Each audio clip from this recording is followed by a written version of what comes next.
Now we're going to do perhaps one of the most simplest things to do, which is to hook up the mesh to the controllers. This is quite easy, and make sure you're still in your rigging menu set. And we're going to activate the mesh so that we can select it. We're going to first select the mesh, make sure it's selected, and then we're going to shift select the root controller. Make sure you select the root controller, make sure it's selected, and then we're going to go to skin and bind skin. But before you click on bind skin, let's look at the options we have here. So we click on the option box. You want to make sure that you want to bind to joint hierarchy. Okay, so we want to select the hierarchy that you've created. Then the bind method is quite important. What has worked for me from experience is if you choose the geodesic voxel. So you click on that geodesic voxel, and the skinning method, let's go with dual quaternion. All right, that gives you a better output in terms of the skinning. And we're going to leave everything else the way they are, and we're just going to say apply and close.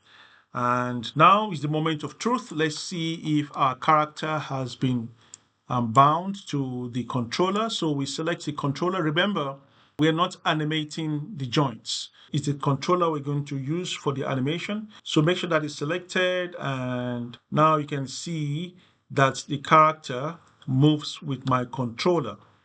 Now, I remember when I was creating the controllers that we did what I called freeze transform. And let me explain why that was important. So let's say I have mistakenly moved this joint and it's looking awkward, and I want to try and bring it back to where it was before.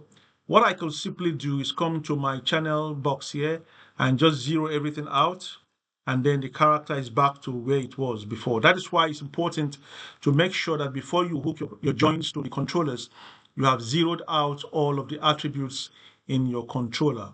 So it looks like the character has been bound to the controller, and then we have the ability to do a simple animation depending on what you want to create. Hopefully this gives you a good foundation to create your rig and animate it the way you want. You can make the character look left and right. This is quite a long process, but once you get a hang of it, it's going to make your life very, very easy in terms of animating. Now, there's something called weight painting, and that is when you want to try and fix all of these blemishes you have here.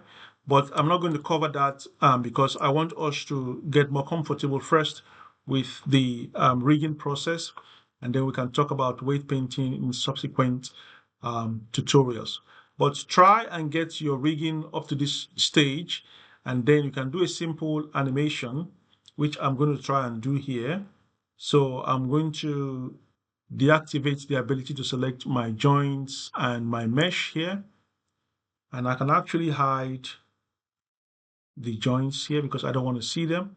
So now I can only select the controllers. So I'm going to work with 25 frames.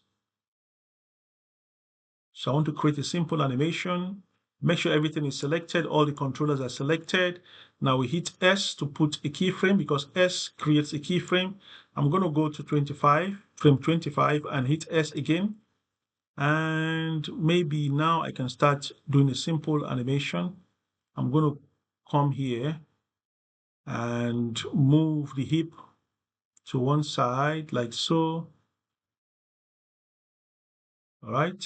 I will hit S, and I can take the leg up and just to maybe bring it up. Create a simple animation like so. Maybe rotate that. Obviously, with weight painting, you're going to fix that blemish there. But like I said, right now we're just focusing on a simple rig. And maybe I can bring this down and maybe bring this down a little bit. Just a simple animation I'm trying to create.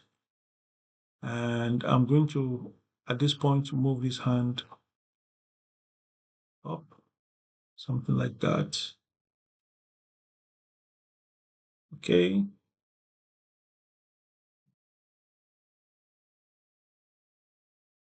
All right.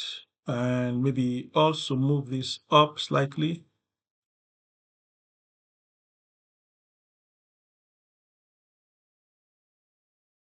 And maybe just create a simple animation for the head.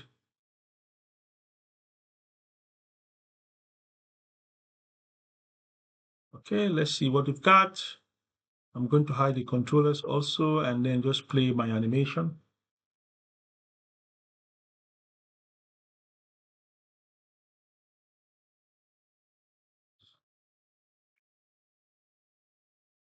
I hope this helps you with your project.